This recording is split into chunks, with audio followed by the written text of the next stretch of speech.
प्रधानमंत्री नरेंद्र मोदी की, जो आज बिहार पहुंचे और मोदी ने बिहार की धरती पर कदम रखा और विरोधियों पर हमला शुरू कर दिया।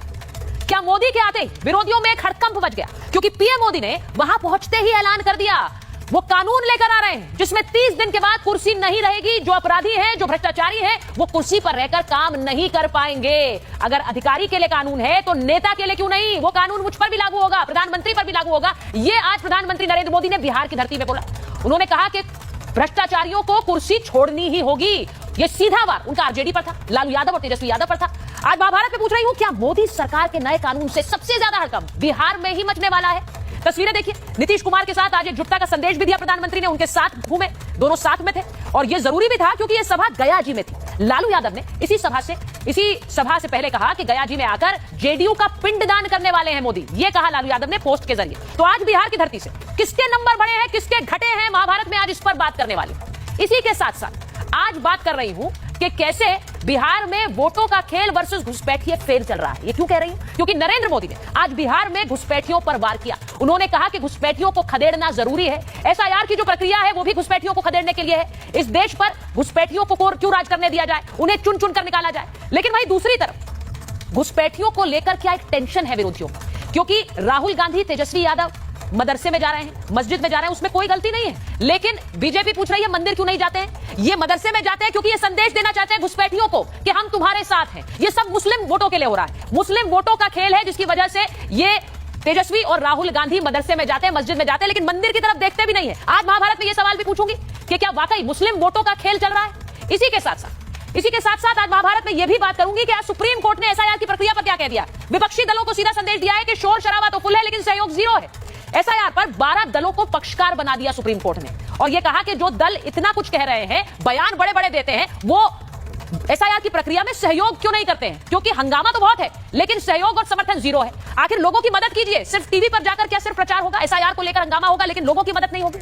आज मैं ये भी पूछूंगी क्योंकि आप जानते हैं कि एसआईआर की प्रक्रिया को लेकर क्या क्या कहा गया। मैं जरा अपने दर्शकों को बता भी देती हूं। एसआईआर पर 12 दलों को पक्षकार बनाया गया है और यह भी कहा कि चुनाव आयोग ने हमारे निर्देशों का पालन किया है। यह कहा है सुप्रीम कोर्ट ने। लेकिन उन्होंने कहा कि जो राजनीतिक दल हैं वो भी बीएलए के जरिए काम कराए। यानी कि लोगों की समस्याएं सिर्फ टेलीविजन डिबेट्स पर क्यों हो रही है, उनके ऊपर हो हंगामा क्यों हो रहा है, आप जमीन पर जाकर लोगों की मदद क्यों नहीं करते हैं? ये कोर्ट ने कहा है। राजनीतिक पार्टियों को विरोध का अधिकार है, ये भी माना है और ये भी कहा है कि आधार को भी आप एक जरूरी दस्तावेज मानेंगे एसआईआर की प्रक्रिया पे। ऐसे में सारे दल अपने अपने लिए इस फैसले में से कुछ कुछ निकाल रहे हैं। राजनीतिक पार्टियां बस शोर मचा रही हैं। ये कहा जो आपकी स्क्रीन पर चल रहा है, राजनीतिक पार्टियों का सहयोग के नाम पर जीरो मदद है, यानी कोई लोगों की मदद नहीं हो रही है। इसी की तरफ से हलफनामा भी दिया गया है। आरोप की जगह जमीन पर काम करे राजनीतिक दल। तो आज महाभारत में मैं इसकी बात कर रही हूं कि क्या जमीन पर काम नहीं हो रहा है, क्या सिर्फ हंगामा हो रहा है? क्योंकि अगर हंगामा होगा तो इसका किसे नफा और किसका नुकसान होगा, इसकी भी बात कर लेती हूं। एक रिपोर्ट आप जल्दी से देख लीजिए। महाभारत में मेरे मेहमान जुड़ रहे हैं।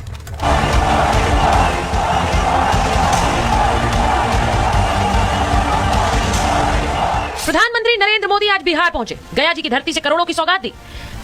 पीएम मोदी का यहां भव्य स्वागत हुआ, हर ओर मोदी नाम की गूंज सुनाई दी। प्रधानमंत्री नरेंद्र मोदी ने आज बिहार की धरती से घुसपैठियों पर तगड़ा वार किया। घुसपैठियों की बढ़ती संख्या चिंता का विषय है। बिहार के सीमावर्ती जिलों में तेजी से डेमोग्राफी बदल रही है।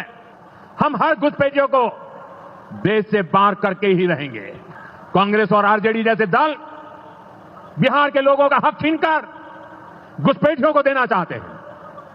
तुष्टीकरण के लिए, वोट बैंक को बढ़ाने के लिए कांग्रेस आरजेडी वाले कुछ भी कर सकते हैं, कितने ही नीचे जा सकते हैं। इसलिए बिहार के लोगों को बहुत सतर्क रहना है।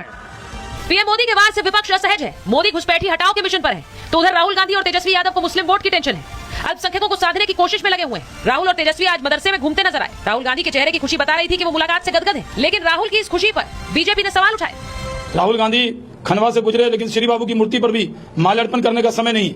इन्होंने श्री बाबू का भी अपमान किया है और जननायक कर्पूरी ठाकुर का भी अपमान किया है। बिहार में चुनाव है, इसीलिए मस्जिद और मदरसे का दौरा किया जा रहा है। बीजेपी सवाल उठा रही है कि मंदिर का दौरा क्यों नहीं? राहुल गांधी और तेजस्वी यादव का काफिला जहां से गुजरा था, लोगों ने इच्छा जताई कि वो हनुमान जी के दर्शन करते हुए जाएं, लेकिन दोनों नेताओं ने लोगों की इच्छाओं पर पानी फेर दिया था। इस बात को लेकर भी लोगों में नाराजगी थी। तो एक तरफ जहां राहुल और तेजस्वी बिहार में घूम रहे हैं, तो आज मोदी ने जब दस्तक दी तो बिहार में जंगल राज का जिक्र कैसे ना हो। गया जी से पीएम मोदी ने एक तीर से कई निशाने साधे। बिहार में बढ़ती घुसपैठ पर जहां आरजेडी और कांग्रेस को घेरा, तो 130वें संविधान संशोधन बिल लाने की बात पर भी विपक्ष को खरी खरी सुना दी। जिसने पाप किया होता है वो अपने पाप को दूसरों से छुपाता है, लेकिन खुद को भीतर से जानता है कि क्या खेल खेला है। इन सब का भी यही हिसाब है। ये आरजेडी और कांग्रेस वाले कोई बेल पर बाहर है, कोई रेल के खेल में अदालत के चक्कर लगा रहा है, और जो जमानत पे बाहर घूम रहे हैं भी आज इस कानून का विरोध कर रहे हैं। मोदी ने साफ कर दिया कि जो भ्रष्टाचारी होगा, जो अपराधी होगा, वही उनके इस कानून का विरोध करेगा। इस बीच पीएम के मंच पर एक हैरान करने वाली तस्वीर भी दिखी। यहाँ नवादा से आरजेडी विधायक विभा देवी और अजौली से आरजेडी की विधायक प्रकाश वीर दोनों ही नजर आए। दोनों लालू के खेमे के विधायक हैं और मोदी के मंच पर थे। पीएम मोदी ने अभी बिहार में कदम रखा ही है, लेकिन क्या उससे पहले आरजेडी को अपनी लालटेन बुझती नजर आने लगी? लालू यादव ने एक्स पर एक विवादित पोस्ट भी किया, क्योंकि मोदी गया जी में थे तो लालू यादव ने लिखा, जेडीयू का पिंडदान करने गया आ रहे हैं मोदी। लालू के इस हमले का जवाब चिराग पासवान ने कुछ इस तरह से दिया, जिसके लिए कहा जाता था कि शायद बिहार में अब कुछ बचा नहीं है, उस दल को साथ में ले लेकर इन लोगों को घूमना पड़ रहा है। तो ऐसे में ये बात स्पष्ट है कि राजद पूरी तरीके से अपना जनाधार खो चुकी है और अब कांग्रेस जैसा दल, जिसका देश भर में जनाधार कमजोर हो चुका है, उसके सहारे बिहार की नैया अब ये लोग पार करना चाहते हैं। ऐसे में आज महाभारत में सवाल ये कि राहुल और तेजस्वी यादव क्या बिहार में हवा बना पा रहे हैं या मोदी सबका खेल बिगाड़ रहे हैं? सवाल आज महाभारत में ये भी कि मंदिर से दूरी और मदरसे में हाजिरी से राहुल और तेजस्वी क्या मुस्लिम वोट बैंक साधने की कोशिश कर रहे हैं? क्या यही वजह है कि बिहार में घुसपैठियों पे बैन पर बौखला गया है विपक्षी खेमा? Bureau report, republic Bharat. Shazia Ilmi ji, राष्ट्रीय प्रवक्ता भारतीय जनता पार्टी, जुड़ रही है हमारे साथ। प्रोफेसर संगीत रागी, राजनीतिक विश्लेषक हैं, दिल्ली यूनिवर्सिटी प्रोफेसर है, आरएसएस विचारक हैं, हमारे साथ जुड़ रहे हैं। धीरेन्द्र कुमार मुन्ना जी हैं, प्रवक्ता है एलजेपीआर के, बहुत स्वागत आपका। जगदीश शर्मा कांग्रेस के नेता हैं, जयंत जिज्ञासु जी प्रवक्ता है आरजेडी के, और सैयद जवाद साहब है, राजनीतिक विश्लेषक है, कांग्रेस समर्थक है। बहुत बहुत स्वागत आप सभी का। मुझे सीधा सवाल पूछना है कि अगर प्रधानमंत्री नरेंद्र मोदी बिहार की धरती पर जाकर ये कह रहे हैं शाजिया जी कि जिसने पाप किया तो वो अपना पाप छिपाता है, कौन नहीं जानता है इन्हें किस बात का डर है, ऐसा कानून जिसके दायरे में देश का पीएम भी होगा, उस कानून से कौन डरेगा? किसके लिए कह रहे हैं? सब जानते हैं वो किसके लिए कहा जा रहा है, और जो लोग इसकी मुखालफत कर रहे हैं वो जानते हैं कि चोर की दाढ़ी में तिनका है, और सब जानते हैं किसने जेल से सरकार चलाई, बाकायदा कैबिनेट मीटिंग्स की, और बहुत ही निर्लजता और बेशर्मी के साथ बाकायदा ऐसा प्रमाण दिया कि लोगों की तो ना फिक्र है, ना उनकी कोई चिंता है, और करप्शन के बारे में लोगों को लेकर कितनी फिक्र है और गुस्सा है उसका भी उनको एहसास नहीं है। आपको याद होगा मोदी जी ने अभी नहीं, कई साल पहले कहा था, ना खाऊंगा ना खाने दूंगा, और अभी तक आप इनका रिकॉर्ड देखिए सुचरिता जी, और आप देखेंगे इतने साल गुजरात के रहे हैं वो सीएम, 11 साल होने को आ रहे हैं, 12 साल होने को आ रहे हैं, बल्कि एक भी करप्शन का चार्ज नरेंद्र मोदी जी की सरकार पर अभी तक नहीं लगा। आपको याद है यूपीए 1 और यूपीए 2, ऐसा कोई विभाग, ऐसा कोई मंत्रालय नहीं था जहां पे भ्रष्टाचार के खबरें, 500-500 करोड़ के घोटाले, लोगों के